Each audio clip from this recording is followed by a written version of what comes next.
अस्सलाम वालेकुम। मैं डॉक्टर अफजल हूँ और पिछले 14 सालों से स्कूल में पढ़ा रहा हूँ और इसको मैनेज कर रहा हूँ। मेरा ये यकीन है कि वो बच्चे जिनके वालिदैन पेरेंटिंग और स्कूलिंग के बारे में जानते हैं, वो एक पुरसकून और कामयाब ज़िंदगी गुजारते हैं कंपैरेटिवली उन बच्चों के जिनके वालिदैन पेरेंटिंग में या स्कूलिंग में इंटरेस्टेड नहीं है या इनके बारे में जानते नहीं हैं।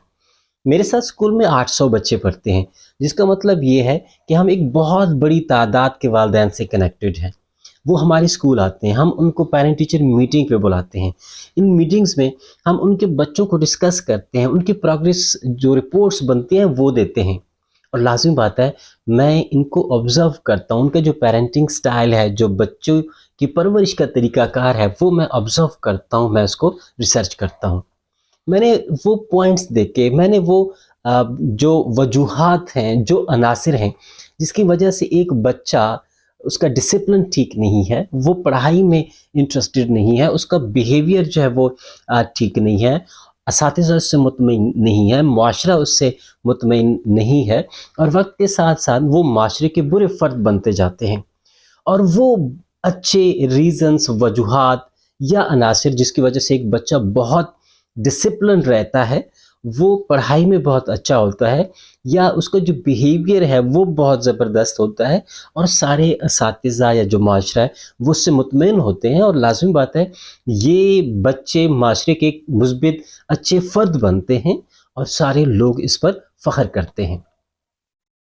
तो कुछ वजूहात हैं जो मैंने पेरेंटिंग स्टाइल्स में देखी हैं, वालिदैन की परवरिश के तरीक़ाकार में मैंने देखी हैं, कि हम उनको साथ लेके आगे जा रहे होते हैं, और जिसकी वजह से हमारे माशरे पर बहुत बुरा असर पड़ रहा है। हम किसी तरीके से इन वजूहात को, इन अनासिर को अगर स्टॉप कर दें, ब्लॉक कर दें, तो जो नेक्स्ट हमारा माशरा है वो बहुत बेहतरीन बनेगा।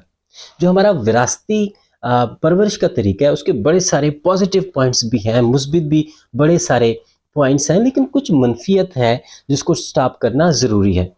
इसी मकसद से मैंने ये सारा तजुर्बा, ये सारे पॉइंट्स जो किसी अच्छे बच्चे के पीछे हैं या किसी बुरे बच्चे के पीछे हैं, वो मैंने एक किताब की सूरत में लिखे, और अब इसको वाइड स्प्रेड देने के लिए, ताकि हर कोई, हर वालिद, हर बड़ा बहन हो या भाई हो, वो इसको देखे, उसको पढ़े और इसको समझे, ताकि आने वाला जो हमारा मुआशरा है वो बहुत बेहतरीन हो, वो बहुत पुरसुकून हो, और हम खुशी से वहाँ पे रह सकें। Thank you so much.